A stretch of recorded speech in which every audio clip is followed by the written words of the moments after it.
Click the bell icon to get latest videos from Ekeeda. Hello friends, let us understand the concept of calls in advance now.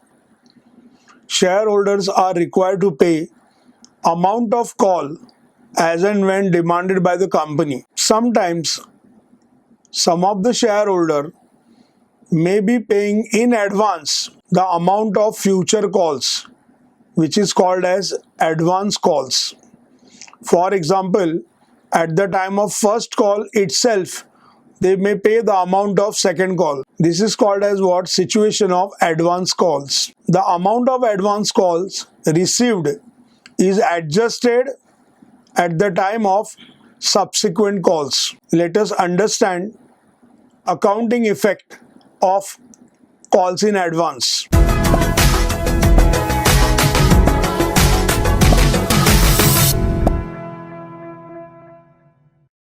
Hinduja Company Limited with an authorized capital of rupees 4 lakhs. Here they have given authorized capital.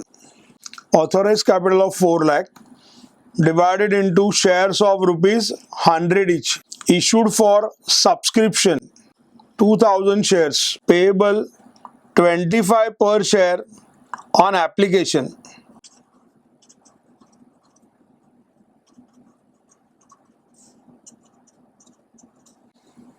At the time of application, shareholder is required to pay rupees 25 per share, rupees 30 per share on allotment, rupees 20 per share on first call, and the balance as and when required. So it is not in near future, but it is as and when required.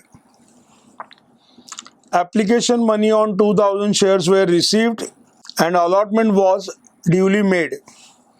Allotment money was received in full. When first call was made, one shareholder paid the entire amount on his 50 shares. That means he has paid first call as well as he has paid balance amount on his shares. This is 75 rupees including application, allotment and first call. So balance on final call will be rupees 25. So he is holding 50 shares.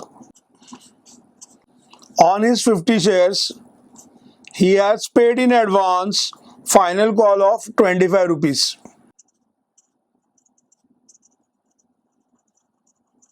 So here in this case, on 50 shares, 25 rupees received as calls in advance.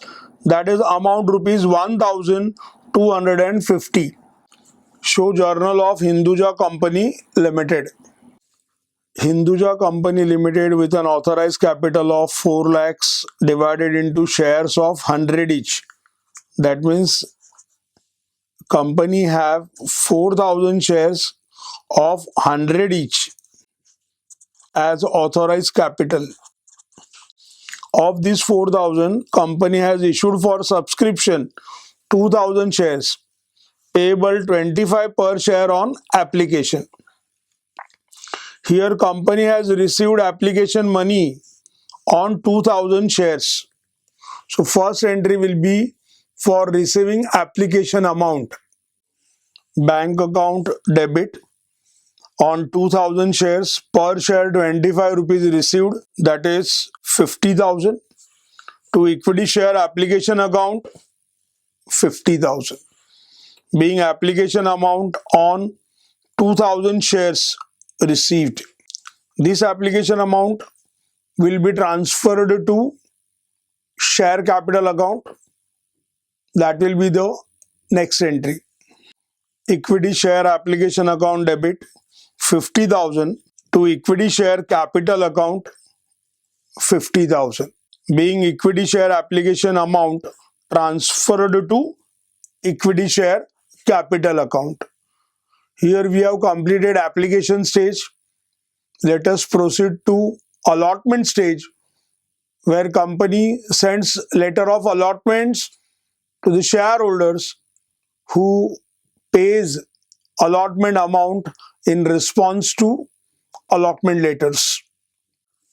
Company has demanded rupees 30 on allotment and received allotment amount from all the shareholders. First, let us record entry for demanding allotment amount. Equity share allotment account debit on 2000 shares, per share 30 rupees, amount is 60,000. To equity share capital account 60,000. Being equity share allotment amount due rupees 30 per share. All shareholders have paid this amount. So next entry will be for receiving allotment amount from shareholders. Bank account debit 60,000. To equity share allotment account 60,000. Being equity share allotment amount received from all shareholders. Here we have completed share allotment stage. Next step will be first call, rupees 20 per share on first call. So company has demanded first call amount 20 rupees. All shareholders have paid that amount. But one shareholder holding 50 shares have also paid final call amount rupees 25 on his shares. Company has not demanded this amount, but shareholder has paid this amount. This will be called as calls in advance. Let us first record entry for demanding first call by company. Equity share first call account debit 40,000 to equity share capital account 40,000. Being first call on 2000 shares due. Now next entry is for receiving this first call amount. Here one shareholder has paid extra amount, that is calls in advance relating to final call. Bank account debit first call amount 40,000 plus calls in advance 1,250, total 41,250. To equity share first call account 40,000. To calls in advance account 1,250. Being first call amount received along with calls in advance on 50 shares relating to final call. With this we have completed all journal entries till first call as it is asked in the question. Company is going to demand final call as and when required, that is given in the question. So we are not going to record entries relating to final call. Calls in advance is a pre-received income kind of item. Therefore, it is credited, having a credit balance indicating liability of the company. This amount will be adjusted when actual final call will be made. Till that time, this amount is used by the company. So company may pay interest on calls in advance as per rules of SEBI or as per provision in Articles of Association of Company. Thanks for watching this video. Stay tuned with Ekeeda and subscribe to our channel Ekeeda. Thank you.